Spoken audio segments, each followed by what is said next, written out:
Ladies and gentlemen, I'm very excited tonight because something happened to me that's never happened to me before in all my time in show business.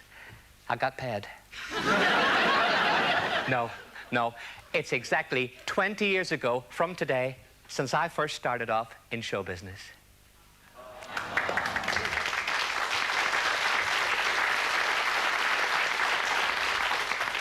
One of these days, I'm going to get a laugh. Do you know, I remember starting off. Well, it was home in Ballygo backwards, and I said to me, Mammy, come here. Oh, no, she was there. I said, I'm going into show business. And do you know, folks, the tears rolled down her cheeks? They rolled up them as well. She was standing on her head. She said, I'm going to make you a packed lunch for your journey to England. And what a lunch. 15 bacon buddies, 12 tins of Coca-Cola, a full side of bacon, 200 weight of King Edward potatoes, and 24 tins of sliced peaches. I kissed her goodbye, got to the door, and the bottom fell out of the carrier bag. But you know, I started off in the holiday camps as a chalet maid. The money was good, but the skirt was a bit tight. And then I got my big break, just above the knee. No, it was the type of break you dream about. You know what you see in the pictures? Well, the comedian on the show, he collapsed. That often happens when a half a brick hits you behind the ear. And it was my big moment. I walked out onto the stage, and the spotlight fell on me. I was unconscious for 2.5 hours. And I remember my first joke. Will I tell you my first joke, eh? Yeah. That I told? Well, it was all about my Uncle John. He was passing the canal, and he heard this fella in the water. I can't swim. He said, neither can I, but I'm not boasting about it. But that's not the end, there's more. He said, I'm drowning. I do the action. And he jumped in and he pulled him out. And that night, the police knocked at his door and he opened the window. John, did you save a fella from drowning this evening? He says, I did. He said, I'm afraid I've got bad news. He hung himself. John said he didn't. I hung him up to dry.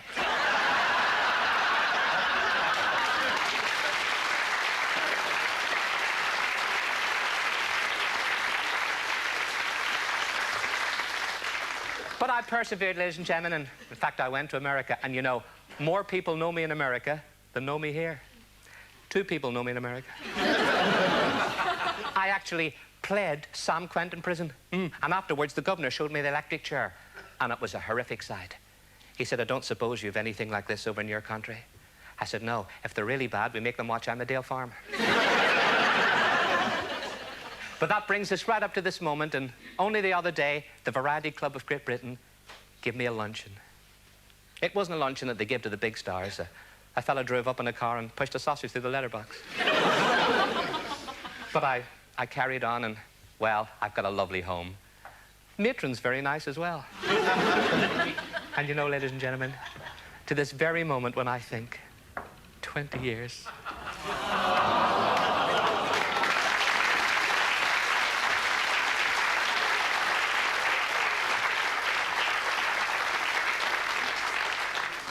Thank you.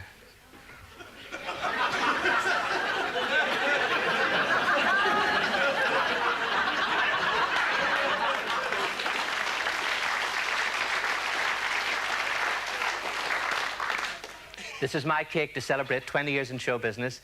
In fact, ladies and gentlemen, tonight it's very special because all the stars, all the household names that I've worked with over the last 20 years, all my friends have come along tonight to help me with the cake. I'd like you all to give them a big warm welcome to all the stars that I've met over the years.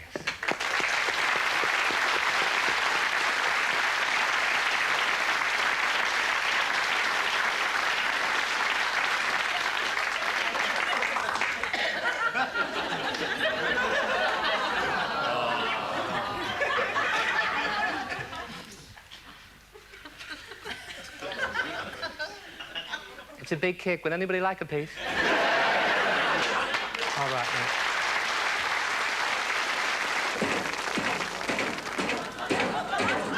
Hey! I've had enough of this. You asked for the job working the hydraulic road flattening machine. You're taking advantage of me because I'm an unemployed Lord Admiral of the Fleet. You're fired! Right!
Hello, Mummy? Yeah, it's me, Jimmy. Yeah, we're just starting a new series. You know all about it. You've had the windows boarded up. Listen, Mummy. Mummy, I've got a bed sitter. Yeah. What do you mean, throw her out? No, it's a bed sitting room. Uh-huh. It's very nice. No, it's not like home. It's got a roof. How are things at home? Dad's made a new coal shed, but you're not happy with it. It doesn't look right in the living room. Yeah, has he hung your new curtains up? You made them take them down again. You wanted them on the inside. He's been to the doctor. What for, Mummy? The top of his legs are red raw. The doctor told him to lower his braces 6 inches.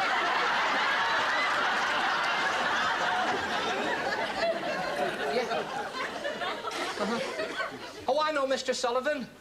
He's got a what? A weight problem? Well, if serves him right, he shouldn't have married her.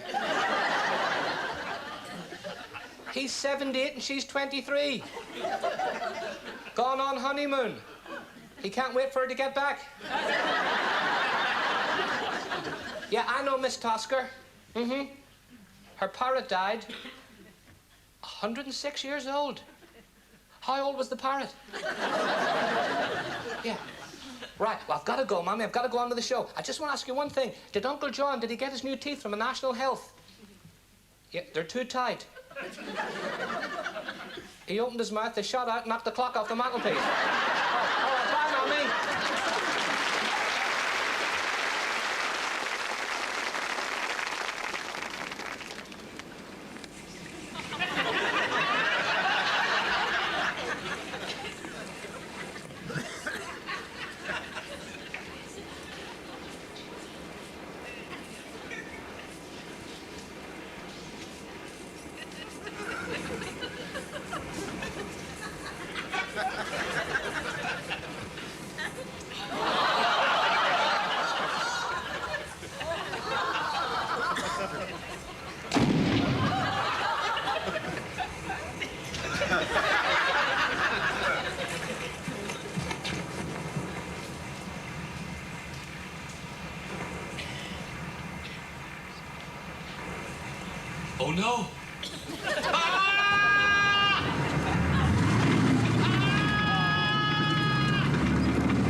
Ladies and gentlemen, I can't wait to read this. It's a letter from my mammy this morning. She said, "Dear Jimmy, I can't spend too much time on this letter. I have a duck in the oven, and I had to keep my eye on it. It keeps opening the door with its beak and trying to get out.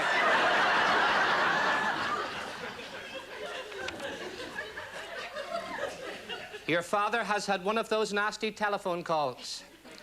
A man rang him up and offered him a job.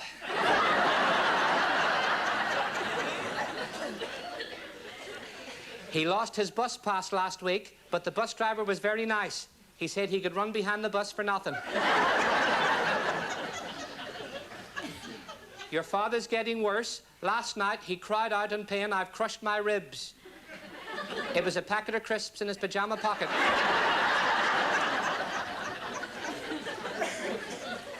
Your brother Tommy has grown a ginger beard. He nearly lost half of it yesterday when he was eating his shredded wheat. He got the sack from his job on the farm over the battery hens. He killed 6 of them trying to get the batteries in.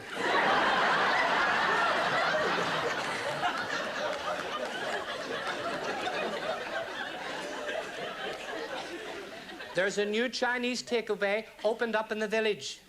Last night, your father came home with a till.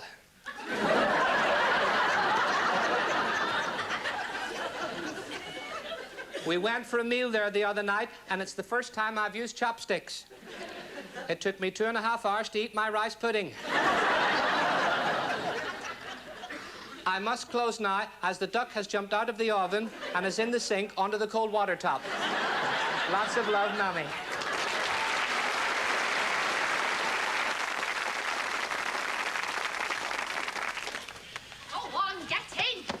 I'll land you in a minute. Oh, yes, you try, you great big yard dog. You weather-beaten face. Me, you weather-beaten face? Yes, it's looked like somebody's clotted it with a barometer. Call yourself a husband. You're as much use as a concrete life belt. Why didn't you get that part-time job frightening sailors? What? May I help you at all? No, I can fight her myself. Yes, you darling. Anything in particular you'd like to see? Oh, how kind of you. We'd like to look at some cushions. The best. Only the very best for my darling wife. How sweet of you, my pet. Well, of course, we do carry a very large range in top-quality cushions. How jolly. Super. Here, for example, we have some of the best in top-quality material. Oh. May we try one? By all means. Oh. Thank you.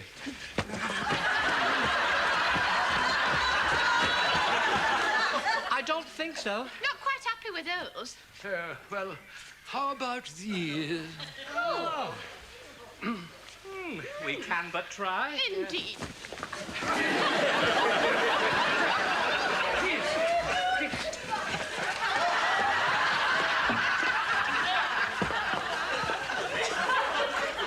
A slight improvement on the previous cushions. But not exactly what we had in mind. No. Well, of course, these are our very finest cushions. Very full-bodied and very firm. Shall we? Oh, indeed. You and your mother!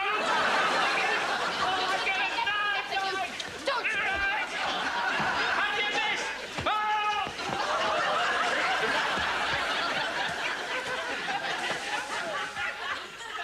Perfect.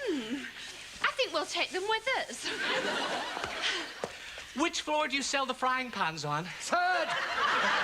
Great. Let's go. Can't wait.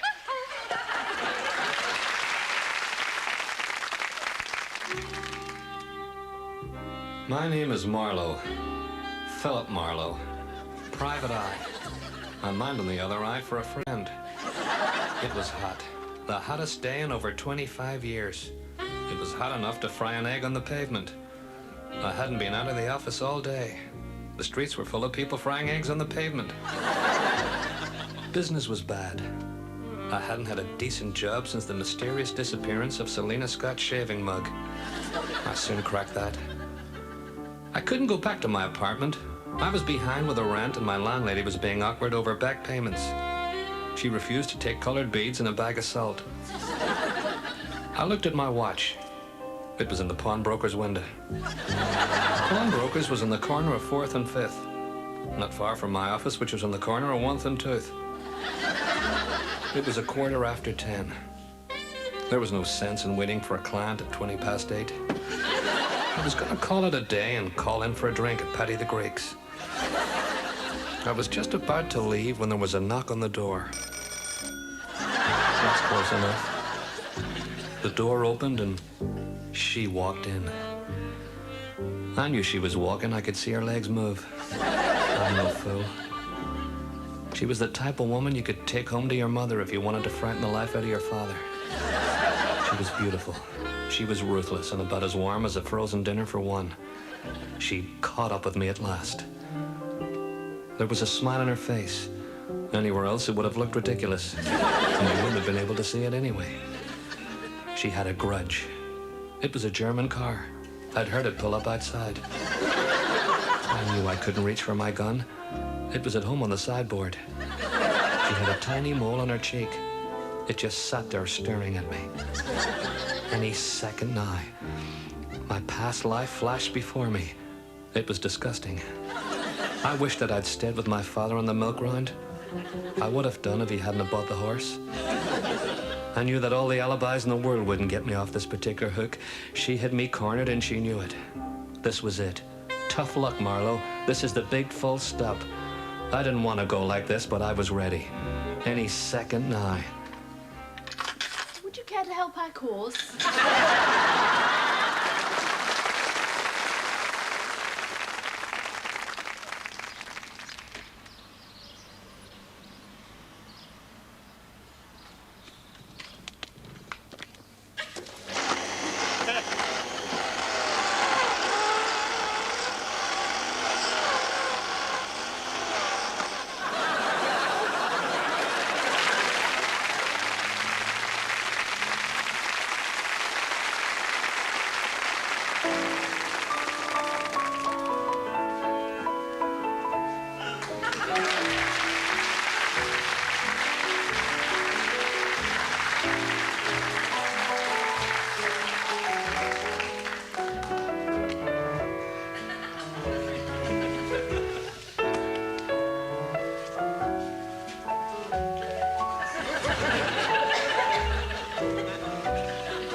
Ladies and gentlemen, you've been a great audience.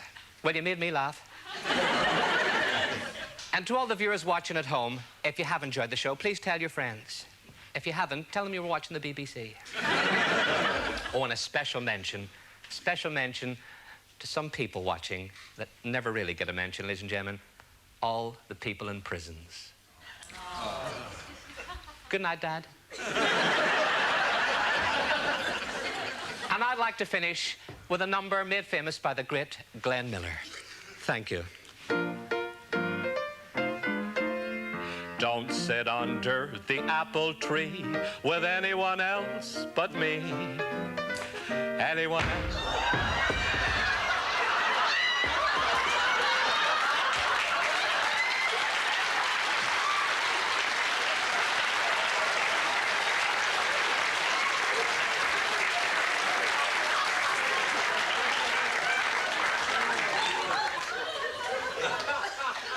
You missed. Thank you. Don't sit under the apple tree with anyone else but me.